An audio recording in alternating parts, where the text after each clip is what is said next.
गुरु नानक पद पंकज बंदन पंकज सिमरो अंगद दुख निकंदन। गुरु अमरदास हृदय नित त्याऊँ हृदय श्री गुरु रामदास गुण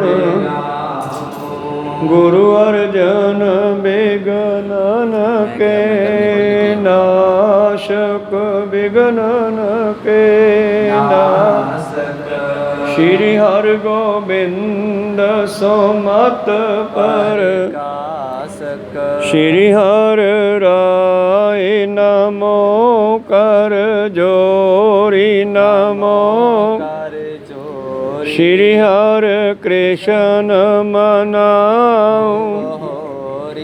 गुरु तेग बहादुर परम कृपाला परम कृपाला। श्री गुरु गोबिंद सिंह विशाला तरो तरा पर पुन पुन सीसा पुन पुन मंदो बार बार जगदीशा। एक ओंकार सतगुरु प्रसाद सच होए। वाहिगुरु जी की फतेह है विनाशन सोए। वाहिगुरु जी की फतेह है विनाशन सोए। दोहरा सो जप जी मैं गुरु दिखाए। शरवण पौड़ियाँ चार बनाए। शरवण महात्म को दिखरायो शरवण रूप को नहीं बतायो। वाहिगुरु जी का खालसा वाहिगुरु जी की फतेह। आओ गुरु प्यारे गुरु सवारे सतसंगी जनो। रोजाना की तरह पातशाह जी की अपार किरपा बख्शिश का सदका पिछले पहरां दे दीवान सजाते हुए आप जी गुरु चरणों विखे हाजरियां लवा रहे हो।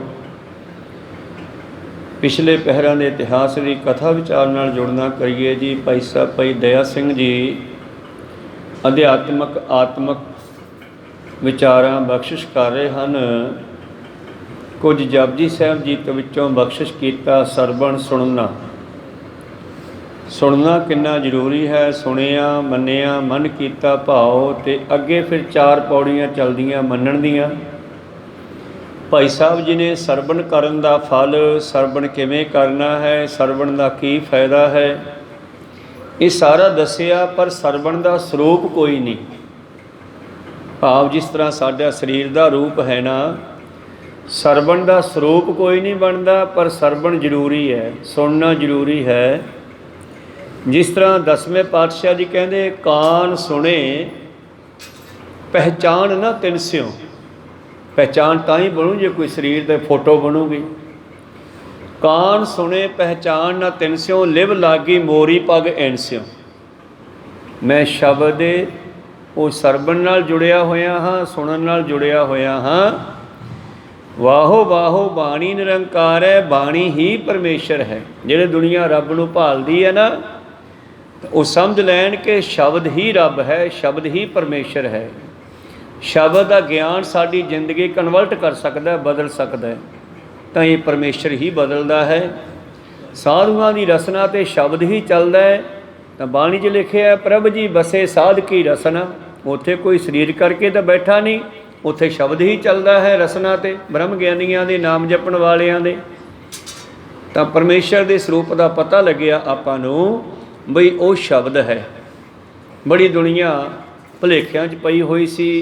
गोरखनाथ वर्गे जोगियां ने संसार नूं तुहानूं रब दिखाइए तुसीं गृहस्थी जीवन छड्ड दिओ ये तां नरकां दा घर है जंगलों में रहना पऊगा मंग के खाना पऊगा फिर तुहानूं रब मिलूगा। मतलब कि जिन्ने भी दुनिया में आए उन्होंने अपनियां रोटियां सेकियां अपने स्वार्थ पूरे किए दुनिया नूं कुराहे पाया रस्ते नहीं पाया सही मार्गदर्शन नहीं किया दुनिया का। ਦਸਵੇਂ ਪਾਤਸ਼ਾਹ ਜੀ ਨੇ ਇਸ ਵਿਸ਼ੇ 'ਤੇ ਆਪਣੀ ਬਾਣੀ ਵਿੱਚ ਬਹੁਤ ਕੁਝ ਲਿਖਿਆ ਹੈ। ਜਿਤਨੇ ਵੀ ਦੁਨੀਆ ਵਿੱਚ ਆਏ, ਜਿਵੇਂ ਪ੍ਰੀਤਮ ਜੀ ਪਰਮੇਸ਼ਰ ਵੱਲੋਂ ਇੱਕ ਵਾਚ ਲਿਖਦੇ ਆ, ਪਰਮੇਸ਼ਰ ਵਾਚ ਜਦੋਂ ਦੁਸ਼ਟ ਦਮਨ ਨੂੰ ਭੇਜਦੇ ਹਨ ਕਿ ਦੁਸ਼ਟ ਦਮਨ ਜਾ, ਹੁਣ ਤੇਰੇ ਬਿਨਾਂ ਨਹੀਂ ਸਰਨਾਗਾ। ਅੱਜ ਤੱਕ ਮੈਂ ਜਿੰਨੇ ਭੇਜੇ ਆ ਸਾਰਿਆਂ ਨੇ ਆਪਦੇ ਢੋਲ ਵਜਾਏ, ਆਪਦੀਆਂ ਡਫਲੀਆਂ ਵਜਾਈਆਂ। ਜਬ ਪਹਿਲੇ ਹਮ ਸ੍ਰਿਸ਼ਟ ਬਣਾਈ, ਦੈਂਤ ਰਚ ਦੀਏ ਦੁਖਦਾਈ। ਜਦੋਂ ਪਹਿਲਾਂ ਦੁਨੀਆ ਬਣਾਈ ਤੇ ਜਿਹੜਾ ਮੈਂ ਪਹਿਲਾ ਮਨੁੱਖ ਬਣਾਇਆ ਉਹ ਦੈਂਤ ਬਿਰਤੀ ਦਾ ਸੀ, ਤਾਕਤ ਬਾਹਲੀ ਭਰ ਦਿੱਤੀ ਉਹਦੇ ਵਿੱਚ, ਔਰ ਉਹ ਆਪਸ ਵਿੱਚ ਤਾਕਤ ਨਾਲ ਹੀ ਲੜਨ ਲੱਗੇ। ਤੇ ਸਭ ਬਲ ਭੂਜਾ, ਬਲ ਭੁਜਾ, ਭੁਜਾ ਕਹਿੰਦੇ ਬਾਂਹ ਨੂੰ, ਬਾਹਾਂ ਦੇ ਜ਼ੋਰ ਦੀ ਤਾਕਤ ਨੂੰ ਲੈ ਕੇ ਲੜਾਈਆਂ ਕਰਨ ਲੱਗੇ।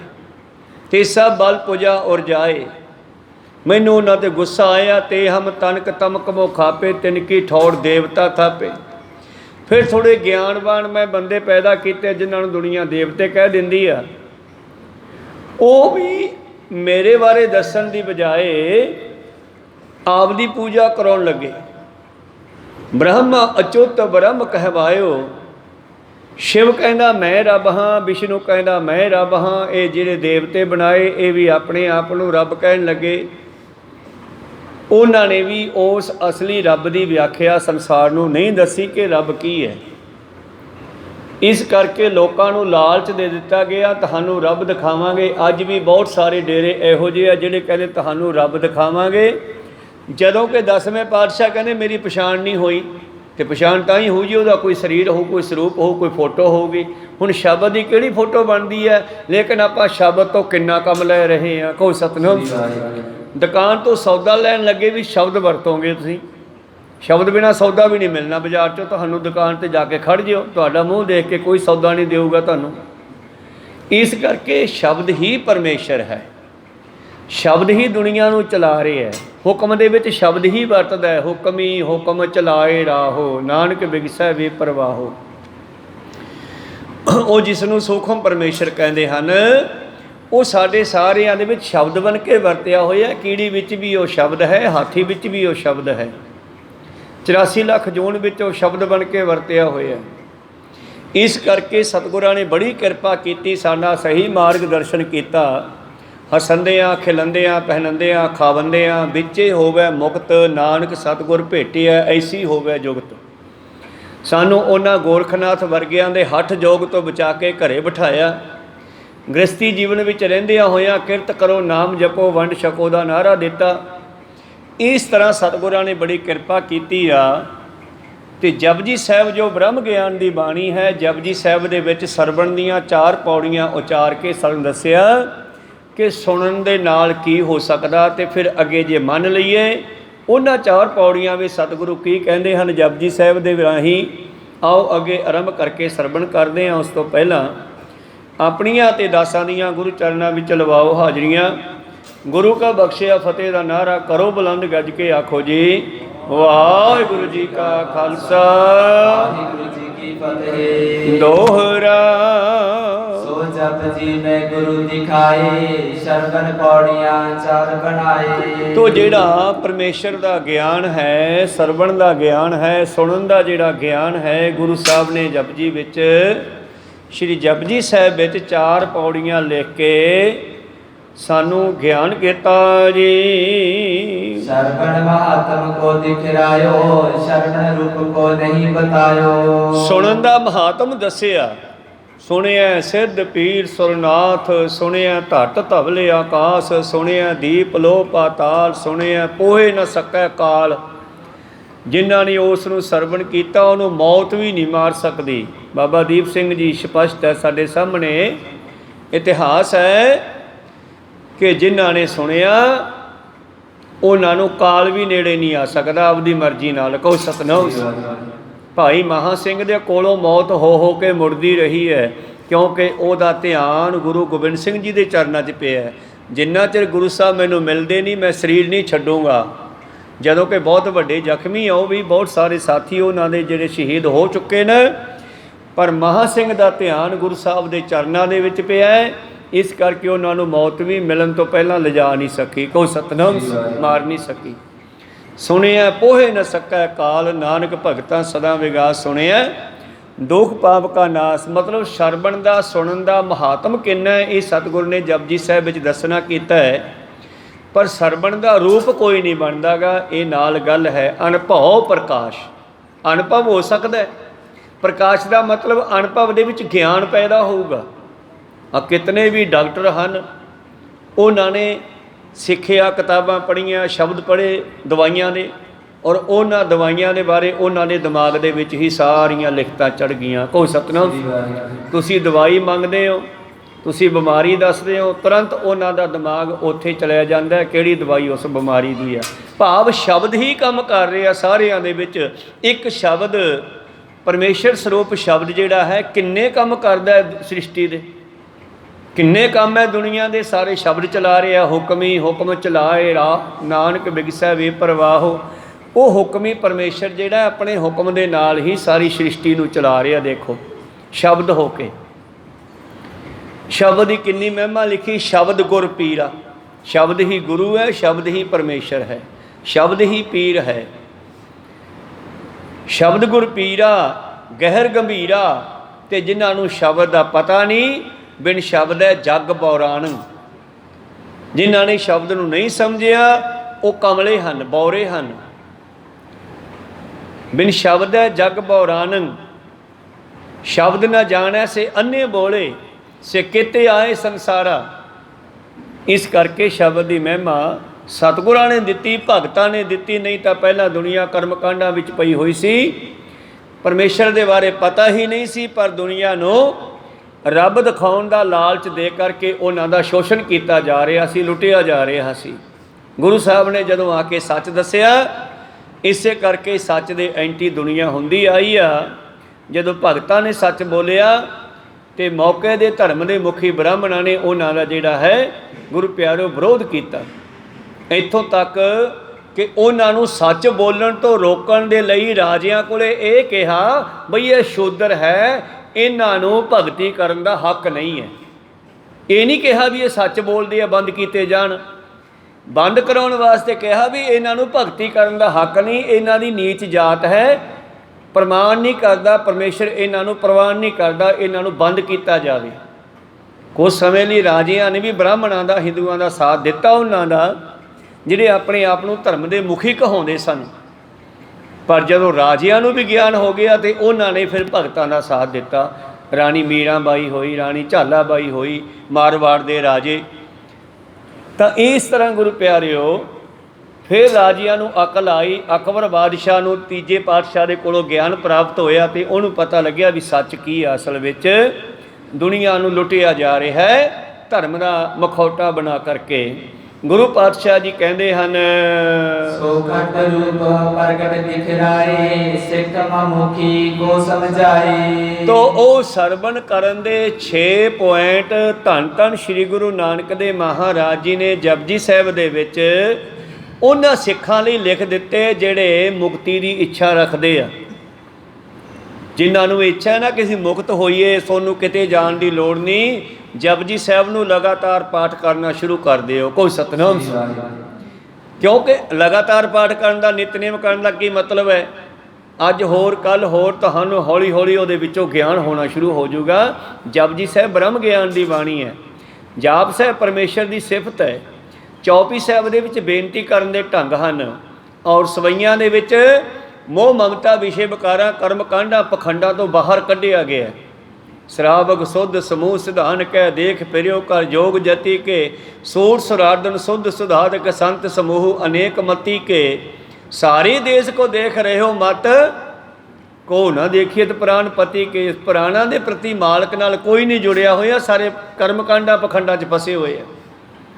श्री भगवान की भाय कृपा होते, उस परमेश्वर के प्रेम तो बगैर, उस परमेश्वर की कृपा तो बगैर, श्री भगवान की भाय कृपा होते एक रत्ती बिन, रब दे रंग विच रंगे तो बगैर एक रत्ती के 100% चों 1% भी नहीं। रत्ती हुंदी है तोले दे विच 96 रत्तियां हुंदियां, सोने का जल तोल करते हैं सुरियारे। तां गुरु प्यारिओ ਉਹ 96 ਹੁੰਦੀਆਂ, ਤੁਸੀਂ 100% ਕਰ ਲਓ ਸਿੱਧਾ ਵੀ 1% ਵੀ ਉਹ ਬੰਦੇ ਨਹੀਂ ਜਿਹੜੇ ਰੱਬ ਨਾਲ ਜੁੜੇ ਨਹੀਂ, ਜਿਹੜੇ ਢੰਗ ਨਾਲ ਸਮਝੇ ਨਹੀਂ, ਜਿਨ੍ਹਾਂ ਨੂੰ ਅਕਲ ਨਹੀਂ ਆਈ ਕਿ ਰੱਬ ਹੈ ਕੀ। ਪਖੰਡਾਂ ਦੇ ਵਿੱਚ ਪੈ ਕੇ, ਘਰ-ਬਾਰ ਛੱਡ ਕੇ, ਬੱਚੇ ਰੋਂਦੇ ਛੱਡ ਕੇ ਜੰਗਲਾਂ ਵਿੱਚ ਚਲੇ ਗਏ, ਤੀਰਥਾਂ 'ਤੇ ਭਟਕਦੇ ਫਿਰਦੇ ਆ, ਪਰ ਰੱਬ ਦੀ ਸਮਝ ਨਹੀਂ ਆਈ। ਬਹੁਤ ਲੋਕਾਂ ਨੇ ਮੈਂ ਘਰ ਦੇਖੇ ਹਨ, ਸਰਾਵਕ ਸੁਧ ਸਮੂਹ ਸਧਾਨ ਕੇ ਦੇਖ ਫਿਰਿਓ ਕਰ ਜੋਗ ਜਤੀ ਕੇ। ਗੁਰੂ ਸਾਹਿਬ ਜੀ ਕਹਿੰਦੇ ਮੈਂ ਸਭ ਨੂੰ ਦੇਖਿਆ। ਪੰਜਵੇਂ ਪਾਤਸ਼ਾਹ ਵੀ ਕਹਿੰਦੇ ਪਾਠ ਪੜਿਓ ਔਰ ਵੇਦ ਵਿਚਾਰਿਓ, ਨਿਵਲ ਭਯੰਗਮ ਸਾਧੇ, ਪੰਜ ਜਨਾ ਸਿਓ ਸੰਗ ਨ ਛੁਟਕਿਓ, ਅਲਖ ਅਹੰਬਦ ਵਾਧੇ। ਪਿਆਰੇ ਇਨ ਬਿਦ ਮਿਲਨ ਨ ਜਾਈ, ਮੈਂ ਕੀਏ ਕਰਮ ਅਨੇਕਾ, ਹਾਰ ਪਰਿਓ ਸੁਆਮੀ ਕੇ ਦੁਆਰੇ, ਦੀਜੈ ਬੁੱਧ ਵਿਵੇਕਾ। ਵਿਵੇਕ ਹੁੰਦਾ ਗਿਆਨ, ਬਿਬ ਏਕ ਉਸ ਇੱਕ ਦਾ ਗਿਆਨ ਜਿਸ ਨੂੰ ਦੁਨੀਆ ਪਾਉਣਾ ਚਾਹੁੰਦੀ ਹੈ, ਤੇ ਗਿਆਨ ਤੋਂ ਬਗੈਰ ਸਮਝ ਨਹੀਂ ਆਉਂਦੀ। ਇਹਨਾਂ ਪੰਜਾਂ ਵਿਕਾਰਾਂ ਤੋਂ ਖਹਿੜਾ ਗਿਆਨ ਤੋਂ ਬਿਨਾਂ ਨਹੀਂ ਛੁੱਟਦਾ ਗਾ। ਜਦ ਬੰਦੇ ਨੂੰ ਗਿਆਨ ਹੁੰਦਾ ਹੈ ਤਾਂ ਇਹਨਾਂ ਪੰਜਾਂ ਵਿਕਾਰਾਂ ਨੂੰ ਮਨੁੱਖ ਆਪਣੇ ਜੀਵਨ 'ਚੋਂ ਤਿਆਗ ਦਿੰਦਾ। ਗਿਆਨ ਦੇ ਨਾਲ ਤਿਆਗਦਾ, ਵੈਸੇ ਨਹੀਂ ਛੁੱਟਦਾ ਇਹਨਾਂ ਤੋਂ ਖਹਿੜਾ, ਜਿੰਨਾ ਮਰਜ਼ੀ ਕੋਈ ਜ਼ੋਰ ਲਾ ਲੇ। ਮੇਰੇ ਪ੍ਰੀਤਮ ਜੀ ਕਹਿੰਦੇ ਹਨ ਕਿ ਇਸ ਤਰ੍ਹਾਂ ਸਤਿਗੁਰਾਂ ਨੇ ਮੁਕਤੀ ਦੇ ਚਾਹਵਾਨ, ਇੱਛਾਵਾਨ ਸਿੱਖਾਂ ਦੇ ਲਈ ਜਪਜੀ ਸਾਹਿਬ ਦੇ ਵਿੱਚ ਇਹ ਗਿਆਨ ਬਖਸ਼ਿਸ਼ ਕੀਤਾ ਹੈ। ਮਾਨਨ ਗਿਆਨ ਕੋ ਭੇਦ ਬਤਾਵਤ, ਜਿਸਕੇ ਕਰੇ ਪਰਮਗਤ ਪਾਵਤ। ਹੁਣ ਅੱਗੇ ਚੱਲੀਏ ਮੰਨਣਾ। ਜਿਹੜਾ ਮੰਨਣਾ ਹੈ ਇਹ ਗਿਆਨ ਦੇ ਹੋਰ ਵੀ ਭੇਦ ਖੋਲੂਗਾ। ਭਾਵ ਸੁਣਨ ਤੋਂ ਬਾਅਦ ਜਿਹੜਾ ਗਿਆਨ ਹੋਇਆ ਤੈਨੂੰ, ਇਸ ਗਿਆਨ ਨੂੰ ਹੁਣ ਮੰਨੇਗਾ। ਜੇ ਮੰਨੇਗਾ ਤੇ ਫਿਰ ਕੀ ਹੋਊਗਾ? ਮੰਨੇ ਕੀਆਂ ਪੌੜੀਆਂ ਰਾਹੀਂ ਪ੍ਰੀਤਮ ਦੱਸਦੇ ਹਨ। ਮਾਨਨ ਕਰੇ ਮਨ ਹੋਤ ਬਿਲਾਏ, ਜੋ ਮਨ ਦਵੈਤ ਰਹਿਓ ਲਪਟਾਏ। ਜਿਹੜਾ ਸਾਡਾ ਮਨ ਦਵੈਤ ਵਿੱਚ ਸੀਗਾ, ਕੋਈ ਚਾਪਣਾ, ਕੋਈ ਬਗਾਨਾ, ਕੋਈ ਚੰਗਾ, ਕੋਈ ਮਾੜਾ ਆਦਿ ਇਹ 'ਚ ਉਲਝਿਆ ਹੋਇਆ ਸੀਗਾ, ਜਦੋਂ ਤੂੰ ਗੁਰੂ ਕੋਲੋਂ ਸੁਣੇ ਹੋਏ ਗਿਆਨ ਨੂੰ ਜੀਵਨ ਵਿੱਚ ਧਾਰਨ ਕਰੇਗਾ ਤੇ ਮਨ ਹੋਤ ਬਿਲਾਏ, ਬਿਲਾਏ ਹੁੰਦਾ ਖਤਮ ਹੋ ਜਾਣਾ। ਕੀ ਖਤਮ ਹੋ ਜਾਣਾ? ਮਨ। ਭਾਵ ਮਨ ਕੀ ਚੀਜ਼ ਹੈ? ਫੁਰਨਿਆਂ ਦਾ ਸੰਗ੍ਰਹਿ, ਚੰਗੇ ਤੇ ਮਾੜੇ ਫੁਰਨਿਆਂ ਦਾ ਸੰਗ੍ਰਹਿ, ਉਹਨੂੰ ਮਨ ਕਹਿੰਦੇ ਹੈ। ਤੇ ਇਹ ਫੁਰਨੇ ਹੀ ਖਤਮ ਹੋ ਜਾਣਗੇ ਤੇਰੇ ਅੰਦਰੋਂ। ਗਿਆਨ ਹੁੰਦਿਆਂ ਹੀ ਦਵੈਤ ਖਤਮ ਹੋ ਜਾਵੇਗੀ ਤੇ ਫਿਰ ਕੀ ਹੋਵੇਗਾ? ਸਤ ਚੇਤਨ ਆਨੰਦ ਅਪਾਰ, ਬ੍ਰਹਮ ਆਤਮਾ ਹੀਨ ਵਿਕਾਰ। ਤਾਂ ਇਹ ਮਨ ਜਿਹੜਾ ਹੈ ਸਤ ਚੇਤਨ ਆਨੰਦ ਵਿੱਚ ਚਲਿਆ ਜਾਵੇਗਾ। ਮੰਨੇ ਕੀ ਗਤ ਕਹੀ ਨਾ ਜਾਏ। ਕੌਣ ਨਹੀਂ ਕਹਿ ਸਕਦਾ? ਜਿਹਨੇ ਮੰਨਿਆ ਨਹੀਂਗਾ ਉਹ ਮੰਨਣ ਵਾਲਿਆਂ ਦੀ ਗੱਲ ਕਿਵੇਂ ਦੱਸ ਸਕਦਾ? ਕੋਈ ਸਤਿਨਾਮ। ਭਾਵ ਜਿਨ੍ਹਾਂ ਨੇ ਮੰਨਿਆ ਹੈ ਉਹਨਾਂ ਦੀ ਅਵਸਥਾ ਬਾਰੇ ਜਿਹਨੇ ਮੰਨਿਆ ਨਹੀਂ ਉਹਨੂੰ ਕੀ ਪਤਾ ਵੀ ਉਹਦੇ ਅੰਦਰ ਕੀ ਕੁਝ ਪਿਆ? ਕੋਈ ਸਤਿਨਾਮ। ਪਰਮੇਸ਼ਰ ਵਿਸ਼ਾਲ ਹੈ, ਉਹਦੇ ਬਾਰੇ ਕਿਸੇ ਨੂੰ ਕੀ ਪਤਾ ਜਿਨ੍ਹਾਂ ਨੇ ਮੰਨਿਆ ਹੀ ਨਹੀਂਗਾ। ਜਿਨ੍ਹਾਂ ਨੇ ਮੰਨਿਆ ਥੋੜ੍ਹਾ ਬਹੁਤ ਉਹਨਾਂ ਨੂੰ ਸਮਝ ਆਈ ਆ। ਉਸ ਤੋਂ ਬਾਅਦ ਥੱਲੇ ਉਸ ਦੇ ਪਿਆਰੇ ਮੰਨਣ ਵਾਲੇ ਬ੍ਰਹਮ ਗਿਆਨੀ ਜਿਨ੍ਹਾਂ ਨੇ ਉਸ ਨੂੰ ਮੰਨਿਆ, ਉਹਨਾਂ ਦੇ ਅੰਦਰ ਕੀ ਕੁਝ ਪਿਆ ਉਹਦੇ ਬਾਰੇ ਸਾਨੂੰ ਸੰਸਾਰੀ ਮਨੁੱਖਾਂ ਨੂੰ ਕੀ ਪਤਾ ਲੱਗੇਗਾ? ਹਾਂ, ਜਿਨ੍ਹਾਂ ਨੇ ਮੰਨਿਆ ਉਹ ਸੱਤ ਵਿੱਚ ਮਿਲ ਗਏ, ਉਹਨਾਂ ਅੰਦਰ ਸੱਚ ਪ੍ਰਗਟ ਹੋ ਗਿਆ, ਉਹਨਾਂ ਨੇ ਚੇਤਨ ਆਤਮਾ ਨਾਲ ਜੁੜਨਾ ਕੀਤਾ। ਸਾਡੇ ਮਨ ਦੇ ਮਾਨੋ ਦੋ ਟੋਟੇ ਹੋ ਗਏ, ਜਿਹਨੂੰ ਅਸੀਂ ਮਨ ਕਹਿੰਦੇ ਹਾਂ। ਇਹ ਮਨ ਦੋ ਹਿੱਸਿਆਂ ਵਿੱਚ ਵੰਡਿਆ ਗਿਆ। ਇੱਕ ਬਾਹਰੀ ਮਨ ਹੈ, ਇੱਕ ਅੰਤਰੀਮ ਮਨ ਹੈ। ਜਿਹੜਾ ਅੰਤਰੀਮ ਮਨ ਹੈ ਉਹ ਅੰਦਰ ਰਹਿੰਦਾ, ਜਿਹੜਾ ਬਾਹਰੀ ਮਨ ਹੈ ਉਹ ਬਾਹਰ ਰਹਿੰਦਾ। ਹੁਣ ਕਿਸੇ ਚੀਜ਼ ਦੇ ਟੋਟੇ ਕਰ ਦਈਏ ਤੇ ਉਹਦੀ ਪਾਵਰ ਘਟ ਜਾਂਦੀ ਹੈ। ਇਸੇ ਕਰਕੇ ਸਾਡੀ ਮਨ ਦੀ ਸ਼ਕਤੀ ਕਿੰਨੀ ਘਟ ਗਈ। ਜਿਹੜਾ ਮਨ ਸਾਡਾ ਬਾਹਰ ਨਿਕਲਿਆ ਸੀਗਾ ਉਹ ਬਾਹਰ ਨਿਕਲ ਕੇ ਕਿੰਨੇ ਥਾਵਾਂ 'ਤੇ ਵੰਡਿਆ ਗਿਆ। ਧੀਆਂ ਪੁੱਤਰਾਂ, ਸੰਪਤੀ, ਹੋਰ ਕਰਮ ਕਾਂਡਾਂ, ਈਰਖਾ, ਦੋਈ, ਦਵੈਤ, ਚੰਗਾ ਮਾੜਾ, ਆਪਣਾ ਬੇਗਾਨਾ ਆਦਿ। ਇਸ ਮਨ ਕੇ ਹਜ਼ਾਰਾਂ ਹੀ ਟੁਕੜੇ ਹੋ ਗਏ। ਕੋਈ ਯਹਾਂ ਗੇੜਾ, ਕੋਈ ਵਾਹਾਂ ਗੇੜਾ, ਕਿੰਨੇ ਥਾਵਾਂ 'ਤੇ ਸਾਡਾ ਮਨ ਖਿੰਡ ਗਿਆ। ਫਿਰ ਪਾਵਰ ਦੀ ਕਿੱਥੋਂ ਰਹੂਗੀ? ਇੱਕ ਸਾਗਰ ਦਾ ਪਾਣੀ ਹੈ, ਸਾਗਰ ਤੋਂ ਨਦੀਆਂ ਕੱਢਤੀਆਂ, ਨਦੀਆਂ ਤੋਂ ਸੂਏ ਕੱਢਤੇ, ਸੂਇਆਂ ਤੋਂ ਖਾਲੇ ਕੱਢਤੇ, ਤੇ ਖਾਲਿਆਂ ਤੋਂ ਪਾਣੀ ਸਾਡੇ ਕਿਆਰੇ ਵਿੱਚ ਆਉਂਦਾ ਆਉਂਦਾ ਜਮਾ ਹੀ ਨਿੱਲ ਹੋ ਗਿਆ। ਕੋਈ ਸਤਿਨਾਮ। ਉਹਦੀ ਪਾਵਰ ਹੀ ਘਟ ਗਈ, ਤਾਕਤ ਹੀ ਘਟ ਗਈ, ਉਹਦਾ ਵਗਣਾ ਹੀ ਘਟ ਗਿਆ।